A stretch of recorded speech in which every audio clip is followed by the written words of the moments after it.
자, 비판적인 인종 이론이라 하는 것은 사회적 법적 구조 부분에서 인종차별이 어떻게 제도화되고 유지되는가를 분석하는 이론이다. 그래서 벨과 크렌쇼가 이야기하는 여러 학자들에 의해서 발견되었고요.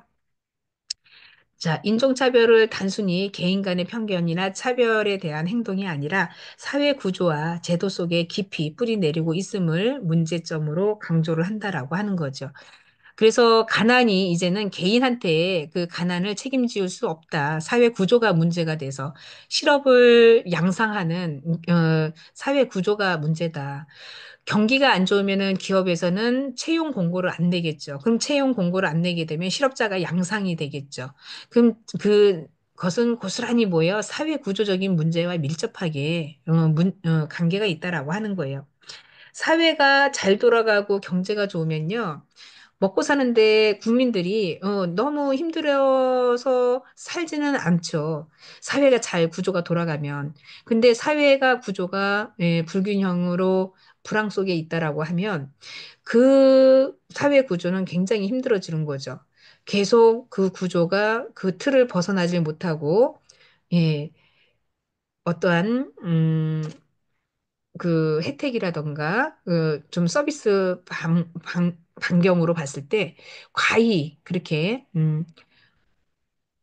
차별로 인해서 또는 법적 구조로 인해서 체계로 인해서 만들어지지 않는다면 혼자 스스로 이겨내서 살아가는 방법이 어, 좀 많이 미흡하다라고 하는 거죠. 그래서 사회 구조를 개혁하고 변화시키려고 노력들을 많이 하는 것이 이런 사회 차별에 대한 그 비판적인 이론으로 통해서 문제가 계속 되어지고 있다라는 것을 강조하고 있는 거죠. 페미니즘 이론 같은 경우는 성차별을 이야기를 해요. 그래서 주로 페미니즘이라고 하면 여성 운동이라고 하거든요. 이 페미니즘이라는 이론은 여성 이론을 가지고 지금은 여성 이론이라고 하지 않고 페미니즘이라고 이야기를 합니다. 그래서 성차별과 성불평등 이런 데를 분석을 해서 여성의 권리와 지위 향상을 목표로 해서 접근하는 방법이다. 그러니까 과거에는 여성들이 굉장히 차별을 많이 받았죠. 남성에 비해. 똑같이 입사를 해도 남성은 급여 차이가 여성보다 많죠. 그리고 남성들이 진급할 확률이 여성보다도 많았죠. 빠르죠. 자, 이런 것이 페미니즘 이론으로 보게 되면 똑같은 권리와 똑같은 지위를 여성들도 원한다라고 하는 거죠. 과거에 로마 때는 여성에게 참정권이 없었어요. 여자는 의회에 들어오지도 못했어요. 자, 그러고 있다 보니까 여성들이 어떻게 해요? 반란을 일으켰죠. 우리에게도 투표권을 달라. 참정권을 달라. 그래서 최초에 이제 여성 운동이 일어나기 시작을 한 거죠. 유럽에서. 그러고 나서 그거를 계속 뭐예요? 여성 단체, 권익에서도 전 세계적으로 붐이 일어나기 시작했죠. 우리나라도 호주제가 있었던 거는 뭐예요? 예, 남성 우월. 그래서 남아선호 사상이 뿌리 깊게 남아 있었던 거죠.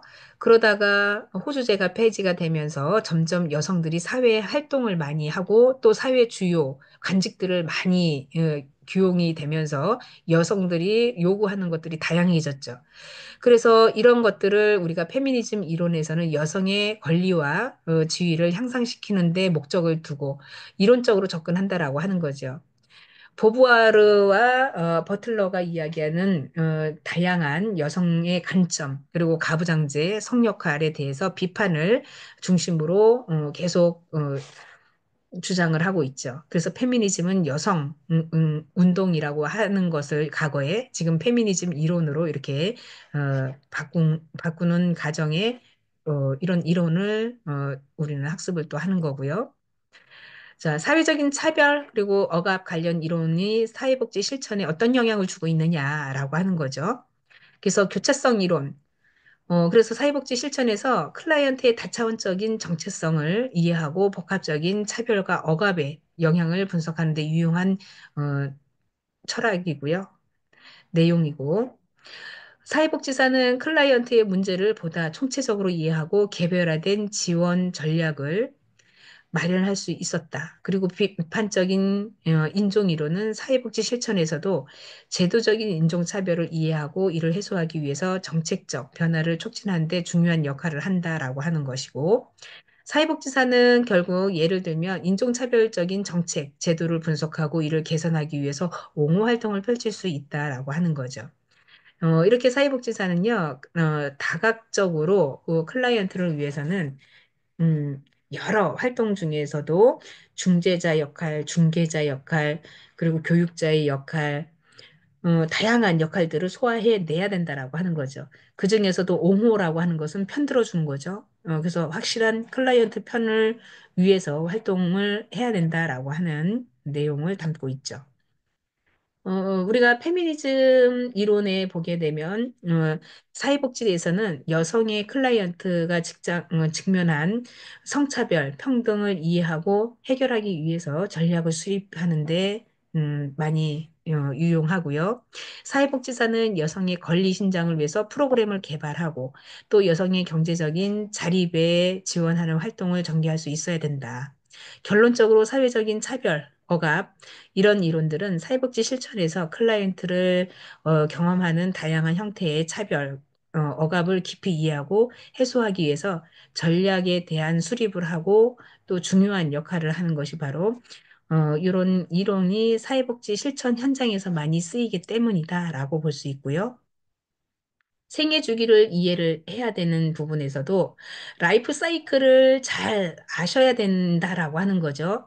인생 주기에서 그래서 개인이 출생에서 죽음에 이르기까지의 발달 과정에 다양한 단계로 나누어서 이해를 하는 개념을 정확하게 파악을 해야 된다. 자, 우리가 인간이 살아가면서 신체적, 인지적, 정서적, 사회적 발달을 포괄적으로 다루고 있죠.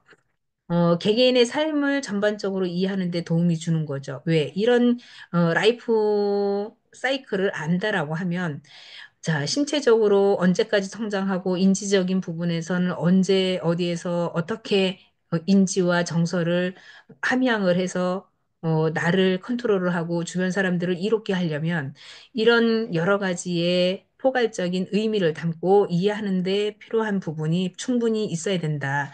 생애 주기를 이해하는 것은 개인의 발달 과정을 통합적이고 포괄적으로 이해하는 데 매우 중요하죠. 생애 주기를 안다는 것은 그만큼 개인의 발달에 중요한 특성이 있다라고 하는 거죠. 영아기 때, 아동기 때, 청소년 시기 때, 그리고 중년에 이르기까지, 노년에 이르기까지 사람이 살아가면서의 발달 과정은 누구에게나 똑같이 시간은 주어져요. 근데 다만 이거를 어떻게 활용하느냐에 따라서 많이 달라진다라고 하는 거죠. 그래서 각각의 그 발달 과정은 고유한 특색이 있고 또 그만큼 개인에 대한 어떤 프라이버시 이런 것들이 있기 때문에 생애 주기를 이해를 잘 해서 상담할 필요가 있다라고 보는 거고요. 또 각 단계에서 발생하는 주요 발달 과제의 변화를 예측을 해줄 수 있어야 된다. 그리고 적절한 지원과 개입을 제공할 수 있기 때문에 결국에는 우리 생애 주기를 필요로 하는 것이고 사회복지 실천에서 클라이언트의 생애 주기 단계를 이해함으로써 그들의 현재 상황과 필요한 어떤 부분에서 정확하게 평가하고 맞춤형 서비스를 제공할 수 있다라고 하는 것인데 생애 주기를 이야기한 학자는 에릭슨과 피아제가 있다라고 보는 거예요. 그래서 앞으로 이제 에릭슨, 피아제도 굉장히 많이 나올 텐데, 이런 생애 주기에 따라서 여러 가지 어, 연구의 철학을 가지고 사람이 바뀔 수도 있다라고 하는 거죠, 환경에. 그래서 이 사이클, 라이프 사이클이라는 것은 굉장히 중요하다라고 볼 수 있고요. 자, 에릭슨은 심리 발달 단계를 제시를 했는데, 8단계로 나눠서 각 단계마다 해결해야 될 주요 가업이 있다라고 설명을 합니다. 그래서 생애 주기 8단계로 나눈 것은 누구다? 에릭슨이다. 그러면은 첫 번째 단계 영아기는 태어나서 0세부터 2세를 영아기라고 이야기를 해요. 그래서 이 영아기 때는 주요 개념이 신뢰 대 불신감이라고 하는 거예요. 신뢰성 대 불신. 신뢰라고 하는 거는 무한한 신뢰 형성이 되어야만 이 영아기 때 어때요?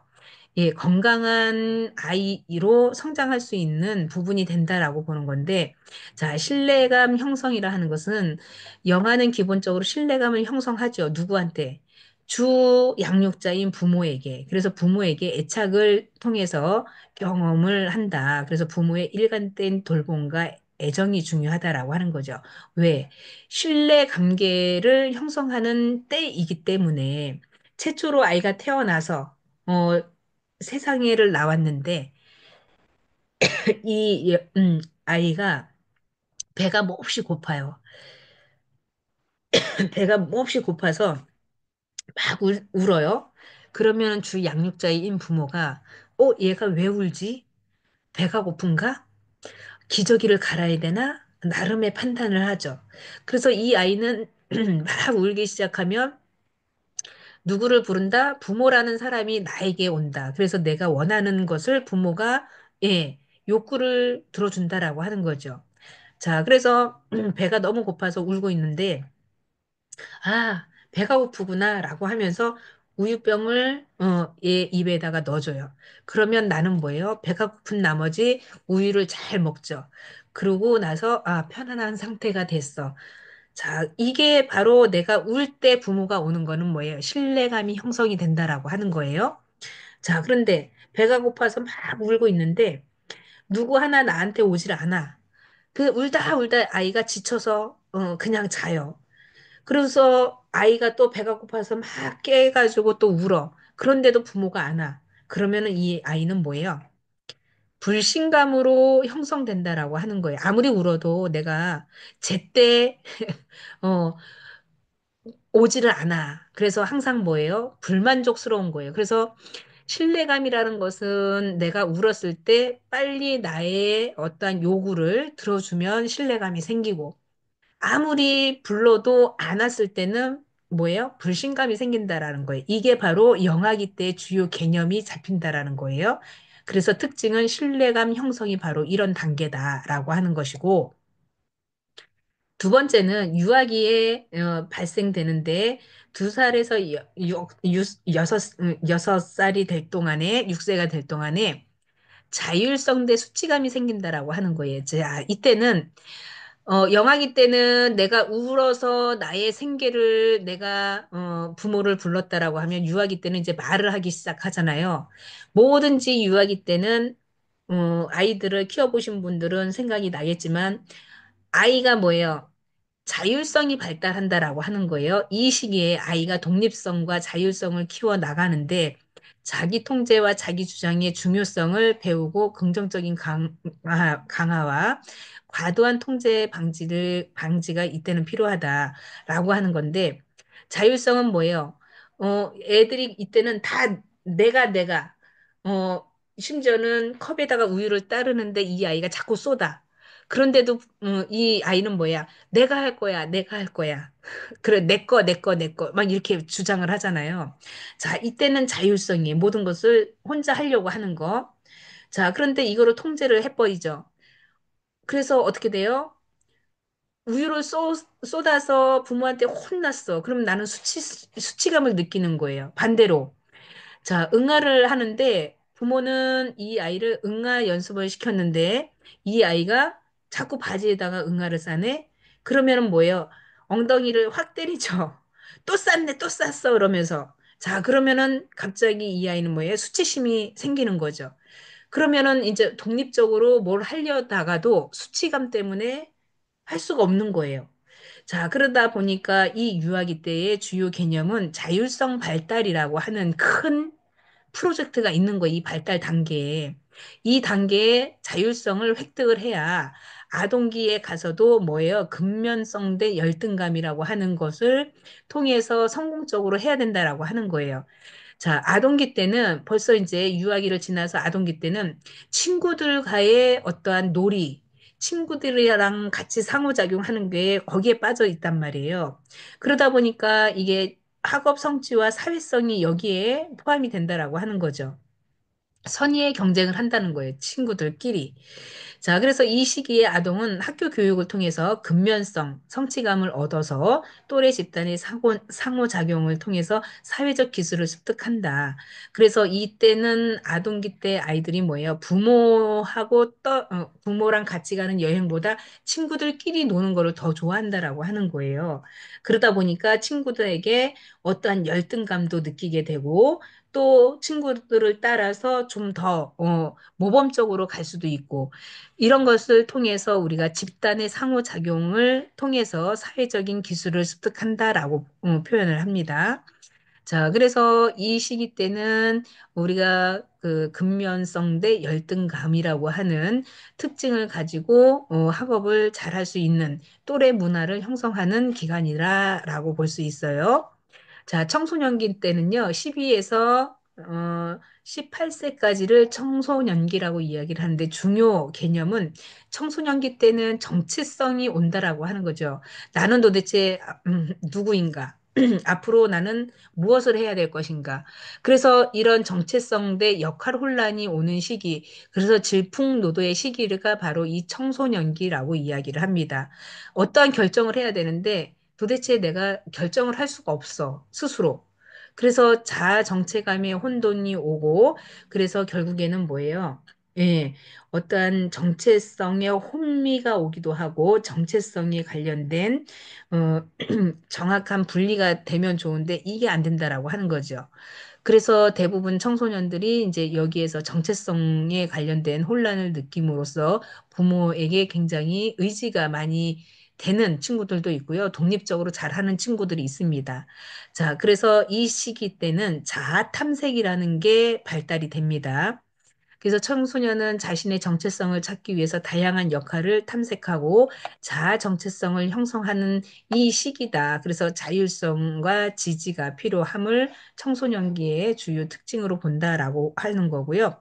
성인 초기에는 18세부터 40세를 이야기를 합니다. 그래서 주요 개념에 보면은 친밀감 대 고립감이라고 하는 거죠. 그래서 성인 초기에는 이제 사회 활동을 하다 보니까 뭐예요? 동료들과의 집단 생활을 하면서 친밀감이 형성이 됩니다.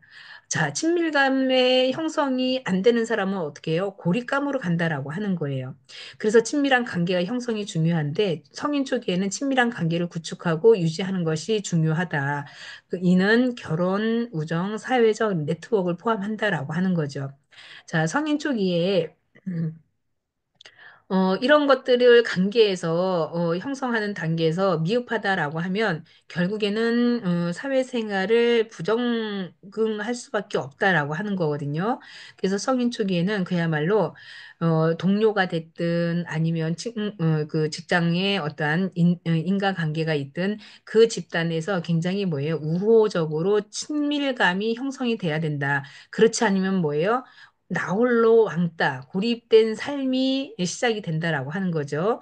그래서 성인 초기에 이렇게 특징적인 부분은 친밀한 관계 형성이 가장 큰 가업이다라고 보는 거고요. 자, 중년기를 보게 되면 40대에서 65세를 중년기라고 정의를 합니다. 주요 개념에는 중년기 때는 굉장히 사회생활을 왕성하게 하죠. 사회생활을 왕성하다 보니까 뭐예요? 생산성 대 침체감이 온다라고 하는 거죠. 어느 순간에는 중년기에 내가 이만큼 성장을 해놨다라고 봤는데 어느 날 뒤를 이렇게 돌아보니 내가 별로 해놓은 게 없네, 라고 느끼는 거죠. 그래서 주요 개념 자체가 생산성 대 침체감이라고 하고요. 이때는 생산성에 기여를 한다. 그래서 거의 중반이라고 하면 40대에서 50대 중반으로 들어가죠. 이 시기에는 내가 우리 집의 가장으로서 가족들하고의 어떠한 그 연대, 역할, 이런 것들을 한다라고 하는 거죠. 그래서 중년기에는 다음 세대를 위해서 기여하고자 하는 욕구가 강하고 또 이를 통해서 자신의 삶의 의미를 찾으려고 한다. 그래서 이때는 뭐예요?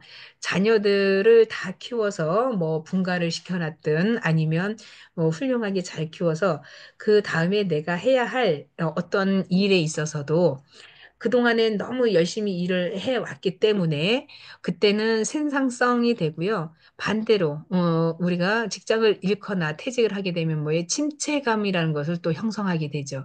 그래서 중년기의 발달 과정은 이렇게 생산성에 기여하는 것, 이게 주요 특징이다라고 보는 거고요. 자, 노년기 65세 이상을 노년기라고 얘기를 하는데 주요 개념에는 자아통합의 절망이라고 이야기를 하죠. 그래서 특징적인 부분은 자아통합이라고 하는 거예요.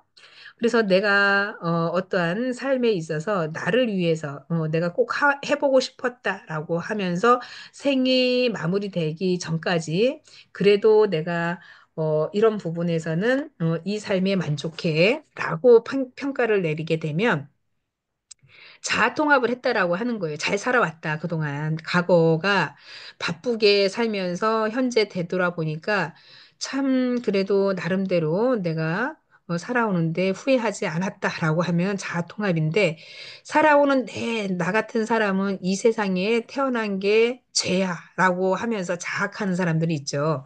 살면서 자녀들한테 내가 충분히 부모 역할도 못하고 그런 부분에 있어서는 부모로서는 내가 빵점이네라고 하면 뭐예요?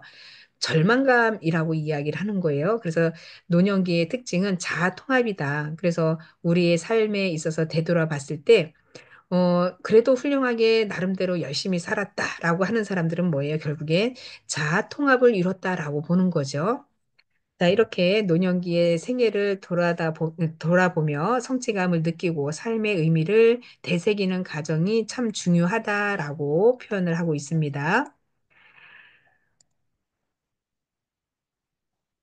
자, 그리고 우리가,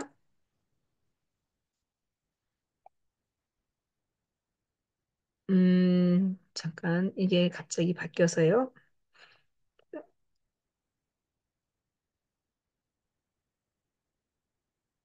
네, 그래서 노년기 때는 결국에는 자아통합이 삶의 성취감을 지원하고, 이제 회상요법, 과거의 나를 돌아보면서, 그래도 참 열심히 살아왔네라고, 결론을 내리면서 사회적인 연결, 강화 프로그램을 제공한다라고 하는 거죠.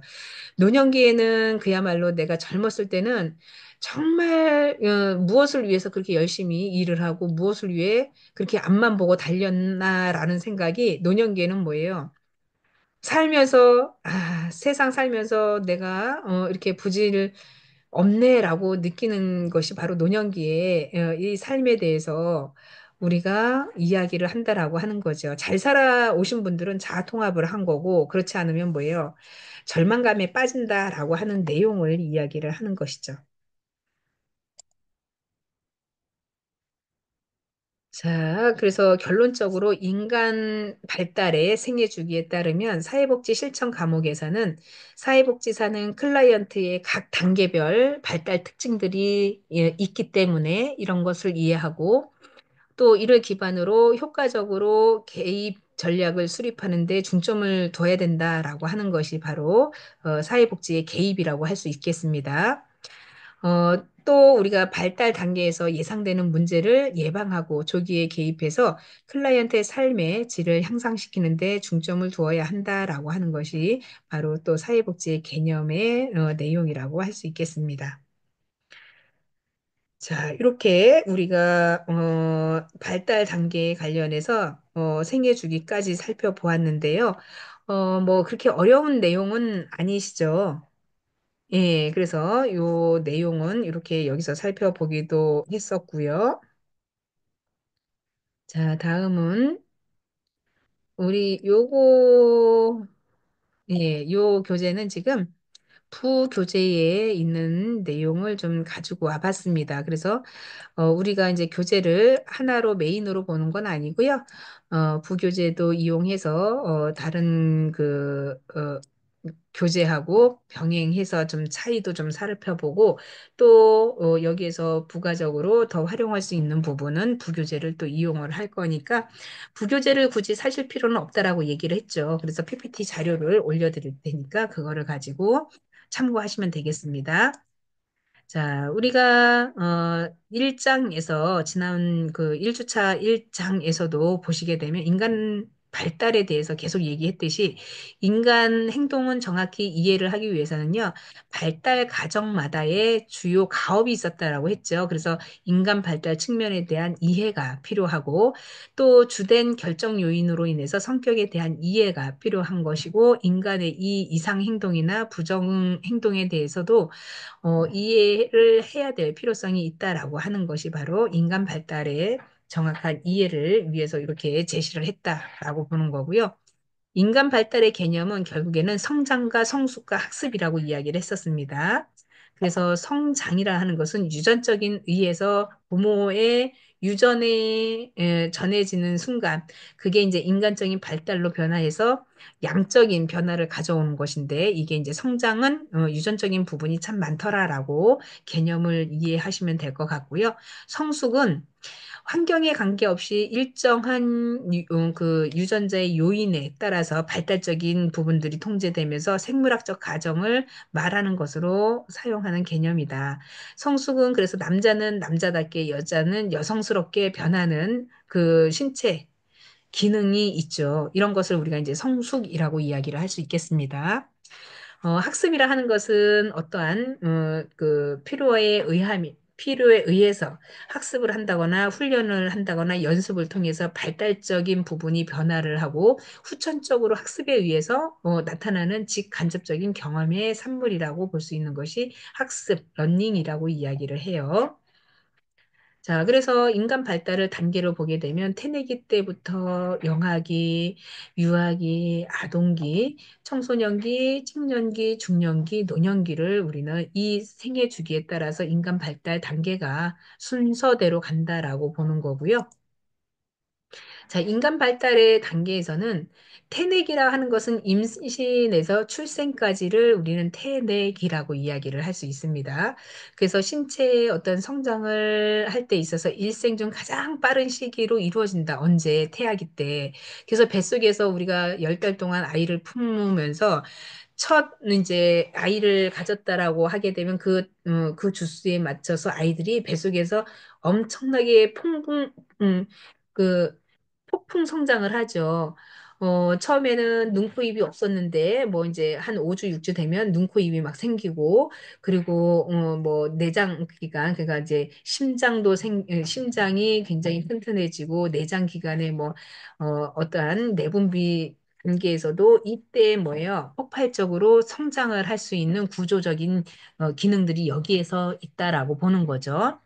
자, 그래서 사회복지 실천의 영역에서 보게 되면 임산부 건강 문제, 선천성 장애 발생 예방 이런 것들이 태내기 때 중점으로 본다라고 하는 것이고 사회적인 측면에서는 아동 발달과 가족의 사회 경제적인 안정성을 관련이 있더라.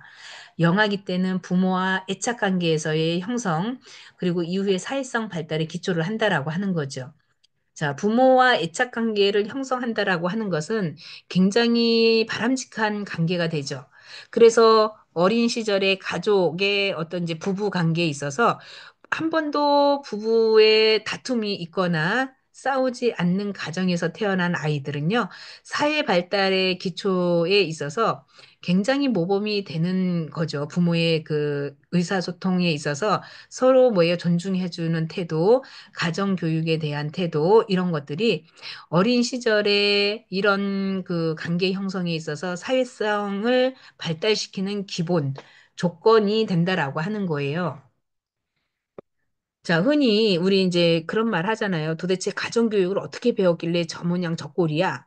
결국에는 뭐예요? 보고 듣고 배운 것이 가정이라고 하는 거죠. 그래서 가정교육이 잘 되어 있는 집안일수록 우리는 그 사회성 발달이 빠르다라고 보는 거죠. 결국에는 사회성 발달은 가족 간의 끈끈한 관계, 유대 관계에서 비롯된다라고 하는 거죠. 그래서 서로가 서로를 위안해주고 위로해주고 또 믿어주고 그리고 발달 단계에 있어서 그만큼 뭐예요? 오픈마인드가 되어 있는 거죠. 그러다 보니까 요 시기에는 결국에는 애착 관계 형성으로 인해서 사회성 발달이 기초된다. 그래서 부모의 양육, 습관이 아이를 만든다라고 보는 거고요. 자, 사회복지 영역으로 봤을 때는 선천성 질병과 장애 문제, 지체 발달 문제, 이런 것들이 이제 실질적인 그 부분에 있어서 문제가 생기는데 또 사회적인 측면에서는 애착 관계가 문제가 생기는 경우도 참 많다라고 보는 거죠. 우리 이제 유아기를 보게 되면 어떠한 이제 인지 능력 발달이라던가 사회복지 실천의 영역, 사회적인 측면으로 나눠 본다라고 보고 세상을 논리적으로 이해 못하거나 자기중심적인 사고를 한다라고 하는 게 유아기의 특징이라고 볼 수 있다. 그래서 이때는 또 아이들이 뭐예요? 신체 발달에 따른 질병 문제, 안전사고 방지 등이 있다. 이때 그 초등학교 아이들이나 유아기의 아이들이 제일 그 사고가 발생하는 것이 바로 교통사고라고 하는 거죠. 이것은 이제 아이들이 발달에 있어서 신체적인 발달이나 뭐 이런 거는 괜찮은데 안전사고에 대한 교육, 이런 것들이 필요한데도 불구하고, 자기중심적으로 생각하고 괜찮을 거야 라고 하면서 뭐예요? 문제를 야기시킨다라고 하는 거죠. 자, 그래서 유아기 때는 이런 인지, 사회복지 실천 영역이나 사회적 측면, 다각도로 살펴볼 필요가 있다라고 하는 것이고요. 아동기 때는 그야말로 성장이 느려지고 또 운동 기능에 관련돼서 체력, 신장이나 기억력과 같은 언어 능력을 포함한 인지 발달, 학습 가능, 또 유아기 자기중심적인 사고, 이런 것들이 사라진다라고 하는 거죠. 그래서 가족 중심의 생활에서 학교, 친구들의 생활로 바뀌게 되는 거죠. 그래서 사회복지 실천 영역에서는 비만, 아동학대, 이런 기타 등등 굉장히 아이들에게는 이렇게 이런 부분도 역시나 사회적인 편견, 차별을 받을 수 있는 부분이 있다라고 보는 것이고요. 체형이나 신장과 체중이 급격히 성장하면서 성적 성숙이 이루어진다라고 보는 것입니다. 청소년기 또 초기에 보면은 중학교 시기에 사춘기를 통해서 변화가 일어나기 시작하죠. 그래서 이때는 친구들을 잘 사귀어야 된다라고 이제 부모들이 계속 얘기를 하죠. 자, 그리고 청소년 후기 때는 보게 되면 고등학교 시기, 그래서 자아 정체감 확립을 위해서 삶의 과제가 이제 있다라고 보는 건데, 자아 정체감 확립을 위해서 이제 우리가 확인을 해보면 자아 정체감의 어, 자아 정체감을 확립, 자아 정체감의 혼란, 자아 정체감의 혼미, 이런 것들이 있거든요. 그래서 그런 의미도 좀 알아볼 필요가 있습니다.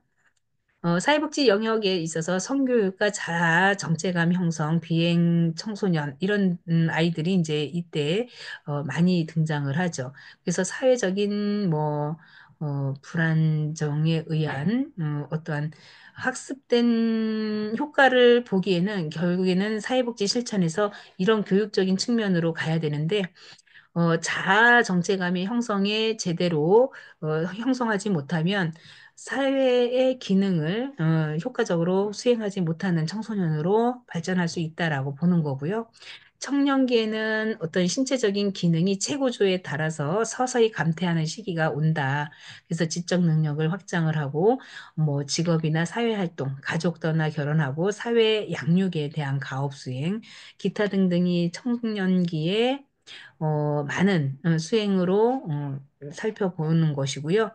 또 청년기 때는 뭐 우리가 영역으로 봤을 때는 금주나 금연, 스트레스 관리, 대인관계 형성 등에 있어서 또 직장 적응이나 자녀 양육의 역할에 대한 문답, 그리고 여가 교육, 상담 프로그램, 기타 등등이 청년기 이 시기에 많은 것들이 이루어지기 때문에 이런 것도 인간 발달의 단계라고 볼 수 있습니다.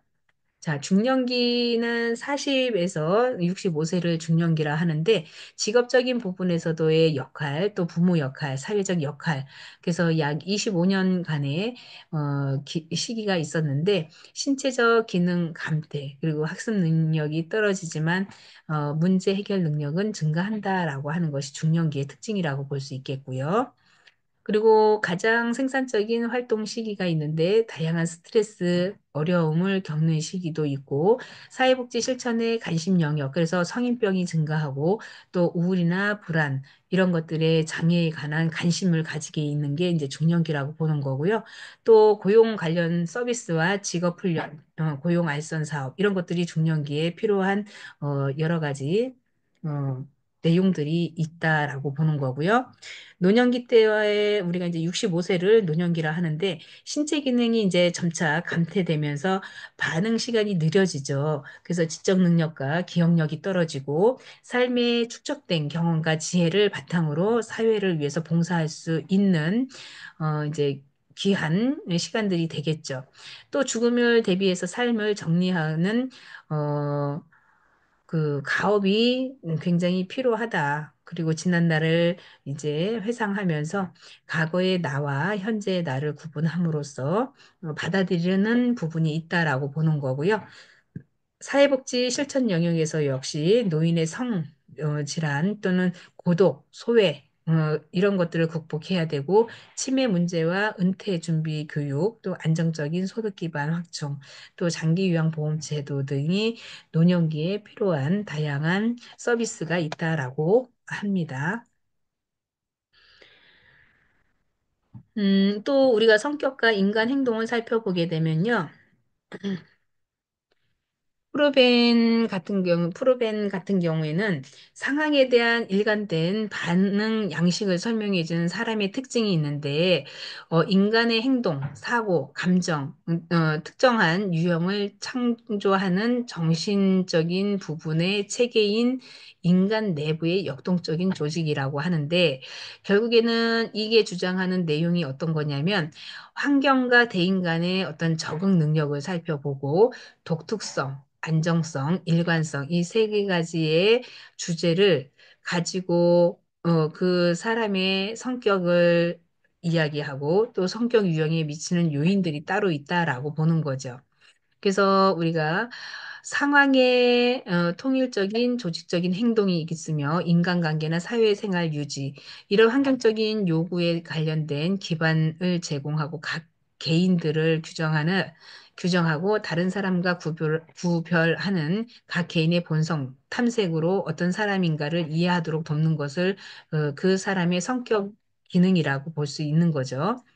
자, 그리고 성격 유형에 미치는 영향들이 있는데 그 미치는 영향은 유전적이고 또 생물학적인 요인이 될 수 있고 환경과 후천적인 요인의 영향을 받을 수 있다라고 하는 것입니다.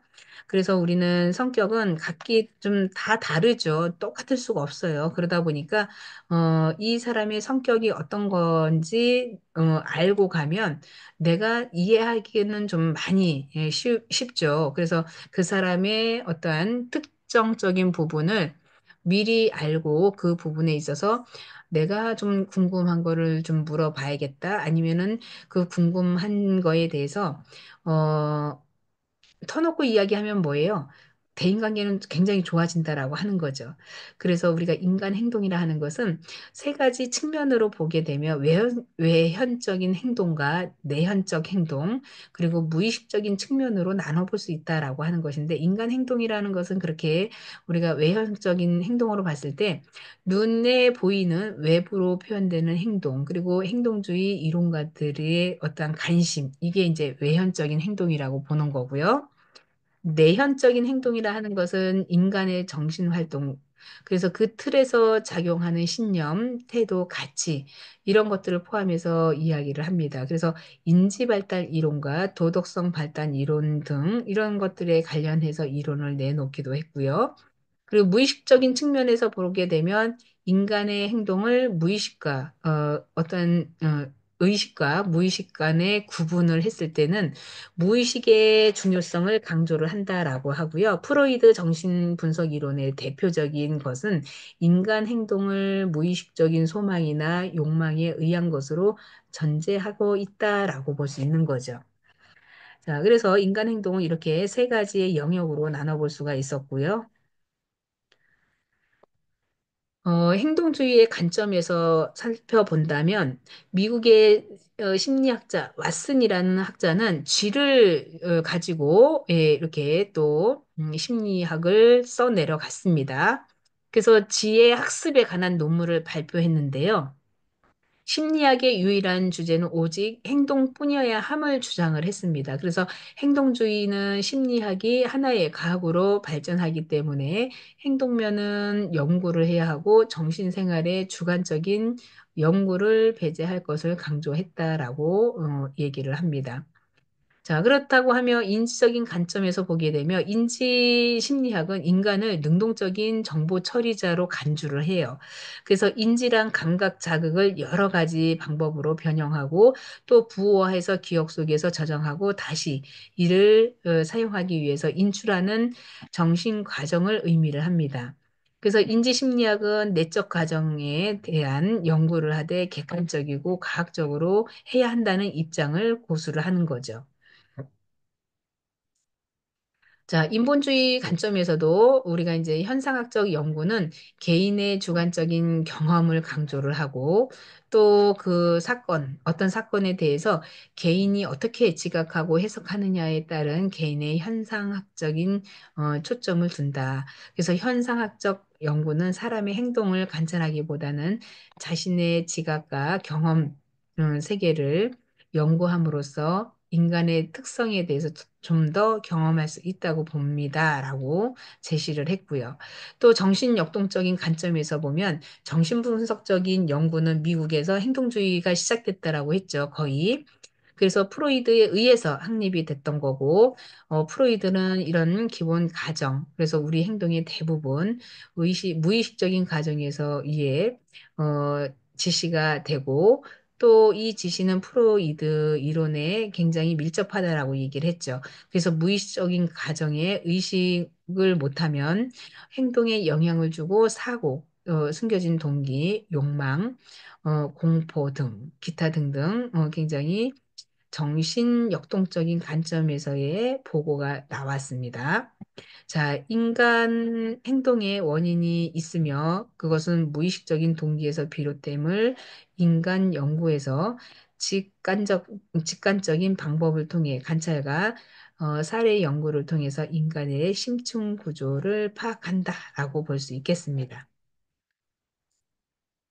자, 그래서 사회성 특성을 보게 되면 인간 사회복지 실천에서는 사회적 환경과 관련해서 이해하는 인간의 사회적인 특징에 대한 이해를 필요로 한다는 점에서 친교형과 집단 소속감, 의사소통, 프라이버시 등의 몇 가지 정의를 할 수 있다라고 하는데 친교 형성이라 하는 것은 친교는 공유된 관심이나 배경을 바탕으로 형성한다라고 보는 것인데요.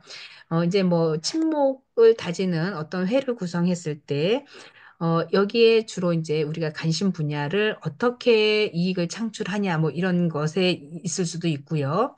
집단에 대한 소속감이라 해서 사회적 집단의 구성원이냐 아니냐 자신을 규명하는 방식의 일부분이 여기에 속한다라고 보는 거고 의사소통 역시나 우리가 주된 매체인 영어는 사회성원들의 교류 그리고 대화에 의해서 기능을 발휘하면서 사회 문화의 특징을 담아내고 그 그릇에 어떤 의사소통이 있다라는 것을 알아두시면 되겠죠.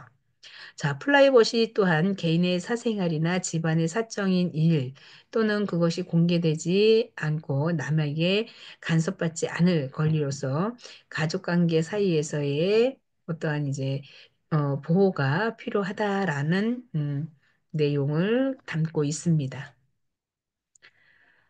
자, 사회복지에서 인간과 환경 사이에 일어나는 상호작용의 영역은 우리 초점을 두고 양자 간의 상호 교환을 통해서 어떤 일이 일어나는가를 들여다보는 거죠. 그래서 실천에서의 인간과 환경의 상호작용은 결국에 역사에 따른 사회복지 실천이 이론적 기반과 실천 방법으로 모색할 수 있다. 그렇다면 인간과 환경 중 어느 쪽 초점을 두는 게 나은가라고 하는 것이죠. 그래서 자선조직과 협회에서는 특히 인간 개인의 가족과 집단의 변화를 초점을 두는 거고요. 인보간 운동이라 해서 네, 빈민가 이주민에게 환경을 복잡성을 잘 이해시키고 환경을 바람직하게 변화하도록 하는 것을 초점을 둔 것이 바로 인보관이다. 자선조직과 협회는 실천적인 접근 방법이 필요하다라고 한 거고요. 또 빈곤과 이주민에 대해서 복잡함을 가지고 환경을 바람직하게 변화시키도록 하는 것을 이야기를 합니다. 그래서 어떤 이제 빈민이 이주민에게 환경의 복잡성을 잘 이해시키고 환경을 바람직하게 변화하도록 하는 것이 초점을 두는 것이 이제 인보 간의 운동이라고 보는 건데, 인보 간의 운동은 결국엔 정책적 접근 방식이라고도 할 수 있겠습니다. 우리가 인간 행동과 사회 환경의 사회복지 실천을 보게 되면 1920년대는 정신분석 이론의 영향으로 개인의 정신 내적 측면과 변화에 초점을 둔다라고 보는 거고요. 또 우리가 1930년대는 미국의 대공황으로 사회 환경의 변화를 중요시하고 정책적 접근 강화할 필요가 있다라고 하는 거죠. 어, 1940년에서 50년대에는 미국 사회가 경제적인 번영을 회복함에 따라서 개인의 심리적 역할 등은 치료하는 임상적인 접근을 다시 한번 강조를 했다라고 보는 거고요. 빈곤 문제가 다시 시작하는 관점에서부터 부각돼서 빈곤과의 전쟁, 시민권 운동이 전제된다라고 보는 거고요. 1970년대는 사회복지 전문직 내부에 존재해왔던 다양한 분열과 불화의 어떠한 이제 요인들이 표출되고 심화됨으로써 통합적 접근, 여기에 따른 실천 요구를 증가시킨다라고 하는 것이 여기에 표현대로 이르다 보면 70년대는 이렇다라고 보는 거고요. 1980년에서 오늘날까지는 인간과 환경과의 어떤 이중적인 초점, 그래서 환경 속의 인간이라는 통합적인 관점을 다시 한번 이렇게 회복시켜 주는 것을 이야기를 한다라고 볼 수 있죠. 자, 이렇게 우리가 지금 인간 행동과 사회 환경 같은 경우에도 챕터는 우리가 부교재를 사용을 했지만 결국에는 이런 인간 발달이 사회 복지에 어떤 영향을 주면서 그 영향에 따라서 어, 인간 행동, 사회 환경 실천은 바람직하게 이루어져야 된다라고 하는 결론입니다. 자, 이렇게 우리가 사회복지 실천에서도 여러 가지 이론들을 살펴봤는데요. 여기에서는 이제 인간 발달의 개념부터 성장 단계에 있어서 생애 주기에 따라서 노년기의 마지막까지도 우리는 들여다봐야 된다라는 생각이 들었고요.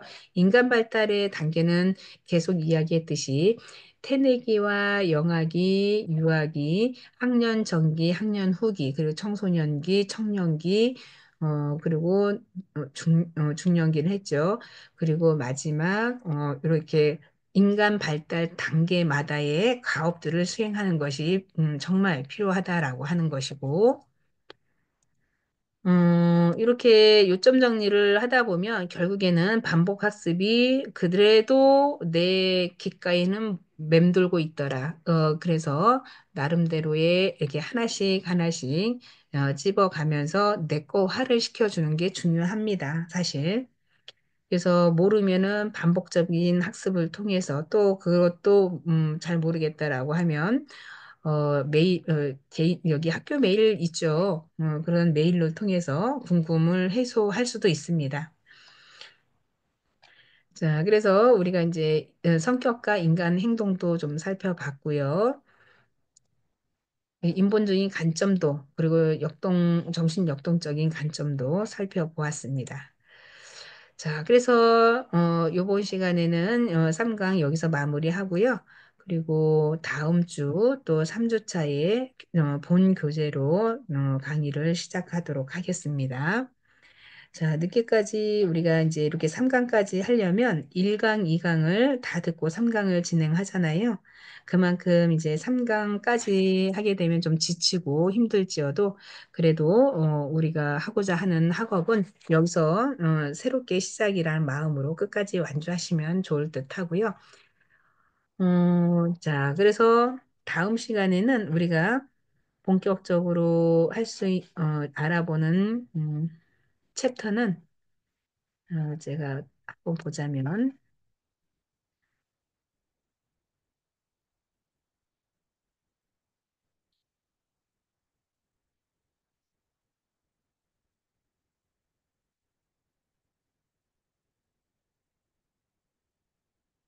예, 정신역동 이론, 원, 투가 있습니다. 요것도 좀 자세하게 살펴볼 거고요.